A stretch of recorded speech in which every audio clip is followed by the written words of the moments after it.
वळूयात अन्य काही महत्त्वाच्या बातम्यांकडे।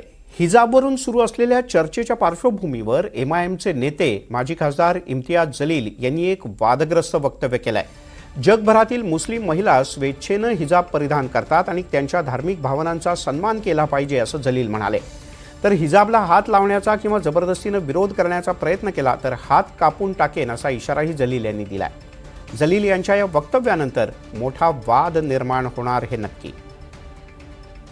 इतका मोठा बहु कशाला करायचं आहे? त्यांनी तर फक्त बुरखा हे खिचलं ना। कुठेतरी त्याचा हात गेला असता तर तुम्ही काय केलं असतं? म्हणजे एक मंत्री अशा प्रकारची भाषा करणार असेल, एक मुख्यमंत्री अशा प्रकारचं कृत्य करणार असेल, मग तिकडचे जे गुंड प्रवृत्तीचे लोक आहेत त्यांना काय संदेश जाणार? अरे माझा मुख्यमंत्री त्यांचा बुरखा खाली खींचू शकतो, माझा एक मंत्री उत्तर प्रदेशला ते बोलू शकतो की अरे इधर उधर हाथ लग गया तो क्या हो जाएगा करके। मी फक्त हे नाही मला बोलायचे आहे, ते ठीक आहे मुस्लिम समाजाची होती, कोणतीही मुलीबाबत कोणीही असा प्रकारचा वक्तव्य केला तर आम्ही सहन करणार नाही। त्यांना जे भाषा करतं, कारण एका पदावर बसल्यानंतर तुम्हाला कशी भाषा वापरायची आहे ते तुम्हाला कळत नसेल तर तुम्हाला जे भाषा कळतं त्याच भाषामध्ये मी उत्तर दिलेलं आहे।